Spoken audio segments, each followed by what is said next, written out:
is the Soul Stone. You should know it extracts a terrible price.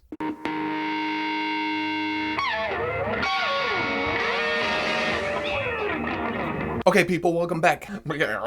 Welcome back to another Fwoosh review. Today let's take a look at Hasbro's Star Wars The Black Series Archive Wave 2. Now traveling like I do, I was able to piecemeal this whole wave together. Well, and actually Yoda and Anakin ordered off Amazon, and then when I was in Amarillo for Comic-Con a couple weeks ago, I got the Biker Scout at GameStop. I came home, I thought, do I really need Darth Maul? And my local GameStop had him. So I ended up with the whole wave. We might as well take a look at all of them together, right? Like I said, the wave consists of Yoda, Anakin, Darth Maul, and Scout Trooper, or Biker Scout, whatever you want to call it. And they're all in the single carded archive wave type packaging, which is just a blister on a backer card. But we still get the Black Series feel with this picture down here, the logo up top. On the back we get that same bigger picture, we get bios for each character, we get the original release picture and the date they were released. I can't believe it's only been, what, 2013 since Wave 1? It's kind of nifty to see an old style card back on the pegs, but at the same time,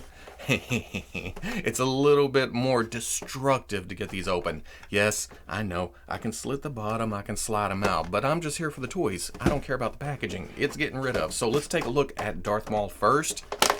There we go. One of the strange things about this, and they did this with the Celebration exclusive episode 1 carded Darth Maul. They have the figure all shown here, accessories. It's not until you get it open that you see the extra head down here behind the artwork. You can see it from the side, but you can't get a good look at the eyes themselves until you get it out of the package. Now the thing about the Archive Wave, this is just reissues of the figures we've already gotten in the line previously. But they've come back, updated paints here and there. It's just essentially getting hard to get figures back out on the market. But even for a 5-year-old figure, Darth Maul does look pretty nice. I mean, he was kind of the gem when this line first started. Right out of the package, he's in his heavy robes that we see on Tatooine or right at the first of the Duel of the Fates. Just a lot of wrinkle work, a lot of cloth work. It's all plastic, and it's a soft plastic, which is really nice. But even being plastic, it just comes across as being flowy, as being clothy. There are some soft goods hidden down here at the loincloth area. Soft plastic, cloth, all to get out of the way of the legs themselves. The big robe part is attached all the way up to the hood, which is attached to this head. So to take that off, you have to pop the head off and then work your way down over the arms, just to get down here and look at the body itself. And that's also the reason for the alternate head. And under there, again, it's that same great attention to detail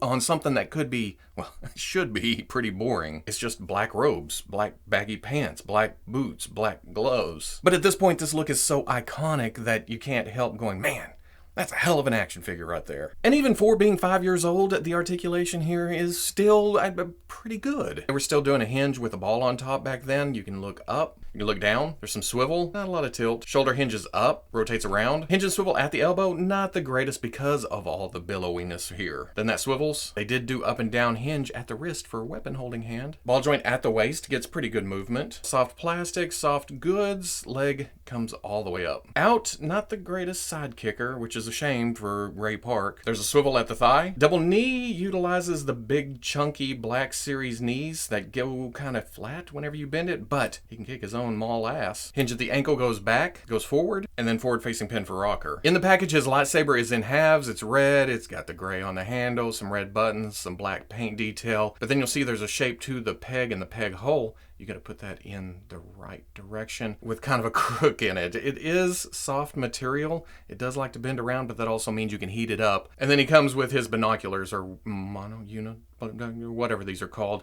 Nice paint detail. Actually, some dirtiness to it since we saw these on Tatooine. Little red, little black. These work great for what they're supposed to be. But the biggie here are the comparisons. Are you going to replace your old Darth Maul with this? If you missed the old Darth Maul, you definitely have a chance now, but is it worth going and getting again? The black is a little bit more black here. I don't know if it's because I've had this one for a while, maybe it's aged or something, but this is very much more gray and more matte. Also, I really doubt they went in and re-engineered anything, but this one is a little bit easier to stand. I've always had a problem with the old Darth Maul kind kind of wanting to lean backwards or forwards. This one, I got the feet flat, put them down, boom, standing. The big thing when I compare the heads, besides the eyes, is the hoods are attached to the head in different places. The old one is a little bit more menacing. It's coming down on the forehead, it's coming towards the brow. This one, he's just kind of wearing the hood on top of his head, not a lot of thought put to it. But then there are the faces themselves, and you gotta admit, the new one, the eyes are printed on better because,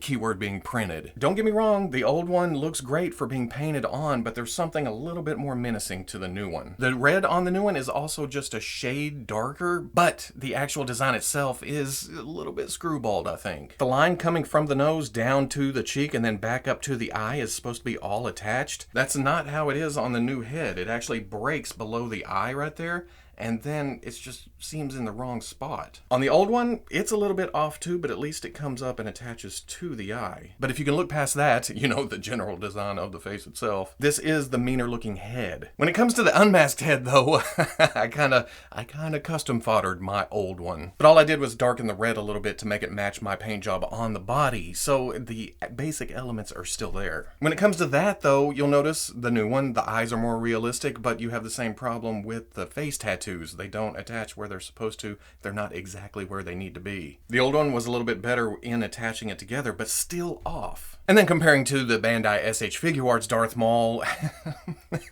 I mean, you're gonna pay 3 times the money for this, but ooh, that's a bad boy right there. You get more accuracy to the face tattoos, a little bit more lifelike eyes, you get pointier horns on the head. It's just a better likeness altogether, but like I said, 3 times the price. If you don't want to pay that, go get yourselves the archive version, and it's a pretty good Darth Maul. Next up, here comes the, it's Biker Scout Trooper, whatever you want to call it. I call it open. And what's to say here, just another great entry into the Star Wars Black Series line. They kinda nailed it. Sure, it's probably not 100% color-wise, sculpt-wise, everything-wise to the movie, but man, it gets damn close. When you first look at it, you think, oh, white armor, black underneath, but they went in and did this texture on the black undersuit, the wrinkles, just everything about it. It's eye-catching. I mean, it's hard to see from a distance, but once you get up on it, you start seeing, oh man, they actually put some work into this baby. And being on Endor, there should be a little bit of dirtiness to it, and I like how it's dirty, but it's subtle. It's down here in the cracks, like he's been speeding along on a speeder bike. But down here, he's also been trudging through the forest, you know, the plants coming up, the dirt, the mud, it's splashed up. He's dirty. It's not just straight up white armor. Although all plant life on Endor apparently is below waist level. But that's also true if he's riding the speeder bike. This is all down where it's like, and then up above here, it's above the bike where stuff's not hitting him in the face or chest or crotch. But again, taking a look back to, what was this one, 2014, something like that? Again, the articulation is more than adequate, especially, again, for 5-6 years. I've been doing math wrong this whole video, haven't I? There's a hinge in the neck with a ball on top, can look up, can look down, a little bit of tilt, swivel. Shoulder comes up to about right there. The shoulder pad does grab the torso. It doesn't want to go past that. Swivels around, swivel at the bicep, double elbow. Oh, back to the good old days of all the way up. He comes with a gun, so he should have up and down hinge with a swivel. Ball in the mid-torso, but because of these pouches, that is because of the movie design itself, it doesn't get crunched forward a lot. It does arc back a little bit. Same thing happens when you try to go side to side, but that's also where the swivel is. Armor does kind of get in the way here. It is softer. It does come up, so you can't get his leg up to about right there. Back, out, swivel at the thigh, double knee, again, bump, bump, bump, bump. Swivel at the boot, hinge at the ankle goes way back, goes way forward, and then forward facing pin. For accessories, he comes with this tiny little Biker Scout pistol that can either go in the boot, or he has trigger fingers on either left. Actually, it's up and down too. That's cool. And it actually has double trigger fingers, so you can put 2 fingers behind the guard, and that really holds on tight. Comparing to the original version that came with the speeder bike, there are no differences in sculpt that I can tell. And the biggest paint difference I noticed right off the bat is they actually painted the visor all the way out to the lines. Here, there was some gap between the black of the paint and up to the top. And then the other difference is they brought the dirty paint up higher on the boot. For some reason, that one stopped there. This is a Biker Scout from the south side of Endor. The plants don't grow as high as the north side. But the best thing about this release is the army building aspect. You don't have to go back and buy 3 or 4 speeder bikes to get biker scouts that you just want standing on the shelf. I have a biker scout for a speeder bike now, and I have a scout trooper just for the ground. Because the other aspect of this is the original scout trooper came mounted sitting on the biker scout in the package. And if you leave them in that sitting position for any amount of time, these flaps coming down over the legs are gonna permanently mold up. You could heat them up, bring them down, mold them back, but I don't want to do that every time. I can leave this one sitting, I can leave this one standing. The new one also doesn't have the bow-leggedness of the one that came sitting on the speeder bike. But then I have the Bandai Model Kit Scout Trooper I can keep clean or dirty up at my leisure. This biker scout stays in the bunker, does commands, radios out to the guys that has to trudge through the forest or whatever. But you run into the same problem with the model kit. If you want just the biker scout, you still have to buy the speeder bike too, the whole package. Next up, we go with Anakin. Just kidding. Again, we run into the same thing with Anakin. You see the figure, you see the calm head, you see the lightsaber. You have to kind of go Carmen Sandiego with it to find the Sith head that's hidden behind the artwork. And if you have the original Anakin Skywalker, you know what's going on here. It's a nice sculpt. It feels a little bit lanky and awkward, but at the same time, that's Anakin, right? The sculpt is your Jedi tunic from episode 3, but I love the colors they went with here, or well, that the movie went with, I guess. Of course, the blacks that run all the way down, and this, at first you think, oh, is that leather? But nope, that's plastic. There's the browns of the rest of the costume, but they did a great job with the soft goods of matching the color as close as, well, it's not perfect, of course, but you have to double take it and go, oh, whoa, that's cloth. Just a great job of punching in all this detail work too, of the golds here on the glove, the silver button, the buckle, just the different parts. The brass back here on this pouch, silver. It does a great job of breaking it up. And you get in close and there's actually texture to a lot of this. That does a great job of simulating leather, and then cloth itself on the undershirt. Articulation still cuts back to there. Because of Anakin's long hair, you're gonna run into the problem of doesn't look up that much, but boop, looks down. And not a lot on the tilt department, but swivel. Shoulder hinges up, swivels around. Hinges swivel comes up to 90, swivels. Lightsaber holding hand even has a trigger finger if you want to get a gun in there that doesn't come with it, but it still works. But they still went with the side-to-side hinge. Oh, bad Hasbro. Bad. Ball at the waist, not the greatest, but you do get swivel out of it. Hip comes up, back, out, not that great. Swivel at the thigh. Big chunky knees. You'll notice that they tried to hide the knee joint by bringing the pants down over it, and it just ends up looking sudden. It's a stop right there. But the knee underneath comes most of the way up. Kick your Sith ass. There you go. Hinge at the ankle goes back, goes forward, and forward facing pin for rocker. He comes with his lightsaber. I feel like this could be a little bit more chromy, but the gray, the red, the black. But a huge improvement here is the lightsaber is actually blue now. On the original, it was kind of a greenish color, kind of a seafoam, kind of a aquamarine. Yeah, I like the new one a lot better. Remember earlier in the video when I said it's mostly updated paint apps and such, no re-engineering? I was wrong, I'm a dirty liar. This new Anakin is actually a little bit shorter than the original Anakin. As near as I can tell, it's somewhere in the legs because the waist is a little bit lower, the shoulders are lower, the top of the head's lower.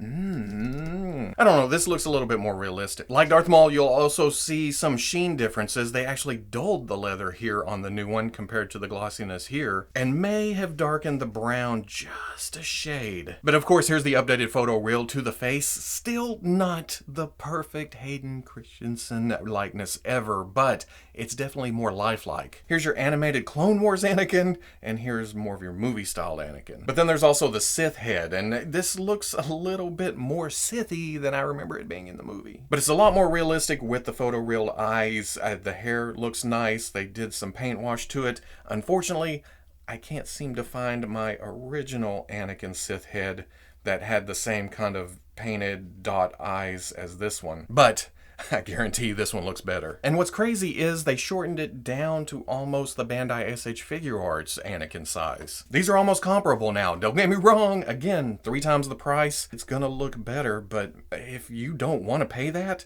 or if you missed out on this Anakin, here's your chance to have an Anakin in your collection. Open me, you will. There is no try. And I guess I haven't messed with my Black Series Yoda in a long time because memories are flooding back. There's nothing inherently wrong with this action figure of Yoda. It just looks very action figure-y. And 99% of the time, that would not bother me at all, but it's almost like they took the standard action figure mold with a articulated body and just stuck Yoda parts on it, you know? You don't feel his actual age in this body. He's not slouched, he's not hunched. It's just the wrong proportions. But dang, did they spruce up that head. Don't get me wrong, it's a valiant effort. You look under here and they tried with all the articulation they could. And then hid it under this passable cloth robe. Hell man, there's even double elbows under there. Still missing the bicep swivel, which kind of sucks, but this is more articulated than some actual human figures we get. Boy, getting that straightened back up is kind of a bear, but there is effort, and it's a good action figure, and I hate saying it like that because I love action figures and love what all of them can do, but it's to Yoda's detriment here, I think. But that face is looking amazing. There is a ball joint at the base of the neck. Can look up. No! Makes me think if they ever do a prequel Yoda, they're just going to swap heads and use the same body. So not a lot of range up and down because of this collar piece coming around this thick head, but you do get swivel. You do get beautiful tilt though. Hinge and swivel at the shoulder comes up, spins around, double elbow comes up. Really, really nice. I just wish there was a bicep swivel so you can get some in and out movement. Weapon holding, up and down hinge, very nice. Oh, let's take off the belt too, I guess, while we're at it. I just keep ripping them apart. You like what you see? Ball in the torso, does come forward, goes back, tilt, tilt, swivel. That's it, we're just taking this off. Hip comes up, hip goes back, hip goes out just like all the other figures in this wave. Swivel at the thigh. Waist up, we get all this nice articulation. No knee. What? Swivel at the foot, hinges back, hinges forward, but no rocker. He has a separate belt, nice little rope sculpt off that. He has his cloth robe, that necklace that came off whenever the head popped off, the vintage style snake that can go around his neck for that early 80s look. He has his Yoda-sized prequel lightsaber, silver to the hilt. There's black to it, the green of the blade, and it's definitely shorter as you can see. And then he has his cane. A little bit rubbery, but very wood-like. The problem with no bicep swivels though is you can't bring the arms in to do this pose. They just bloop. But here is your big reason to either upgrade or grab this Yoda as opposed to the original. Just more realistic altogether. They did a much better job with the hair. It's more of a dry brush now on the actual hair sculpt as opposed to just throwing white at it. Getting him robed back up, you can kind of lean him forward, make him looking up. It does help with the slouch a little bit. So maybe it's the updated face paint that's making me like, oh, this is pretty cool. Because I look back on this one and I think, oh my god, I hate this thing. Here it is with the Bandai model kit Yoda. I feel like this one is a little bit more in scale, even though it looks tiny as hell right here. But the model kit needs some paint love. It needs, well, articulation. It's pretty much just a little statue. And the same goes for the Kotobukiya Yoda. This is actually advertised as a 1/10 scale, but I feel like it's almost closer to 1/12 than the Black Series Yoda. But it feels more like Yoda. And looking at it side by side right here, this feels like Yoda. This feels like a little dude in a suit. But man, I can't get over how good or much better that head looks with a good paint job on it. If you can get both hands locked onto the cane a little bit, he'll stay there, but they like to sprint. Well, okay. Hey, you staying? Oh, no. Let's complete the look. There you go. Just like you ripped it off a vintage card. So at the end of the day, very nice upgrades to figures you may or may not already have. The updated eye paints on both Darth Maul and Anakin really, really work in their favor. Unfortunately, Darth Maul kind of loses some accuracy to his face tattoos for whatever reason. Yoda comes in, and while not the greatest representation of Yoda in plastic form, man, that head with the new paints is just 100 times better. And then the Biker Scout, yes, a little bit of improvement with the visor, with the extra dirtiness down at the legs, but I really think this was just brought out for army building purposes. And I have nothing against that. Now here's where I'm gonna piss off a few people, and I can't help it. I gotta get it out. If you think these releases are making your originals worth less or less special for whatever reason, you're doing it wrong. It's not all about you. It's not your personal playground. It's everybody's. And what this line does, it allows people that can't afford secondary market prices to get into the line. They may have not been buying these because they can't have Anakin or they can't have Darth Maul, or they really don't like the look of that original Yoda. Now they can buy these and jump in and buy this and this and this, and that's only good for the health of the line overall. Hasbro is a company in the business of making money. Bringing in more customers by offering older, hard-to-get figures, it only makes sense. They're not making any money off the secondary market. Why should they play into that game? Plus, they've improved some of their practices over the years, like the face printing technology, and that just brings suckers like me back to the table to rebuy stuff just because it looks better. So calm down. It's all just toys. It's all just plastic. We're not trying to put anybody through college here. We're just trying to enjoy properties we enjoy in action figure form because we love action figures. That's where I'm coming from. And if that's where you're coming from too, and you like the review, comment, like, subscribe. I'll catch you on the Fwoosh.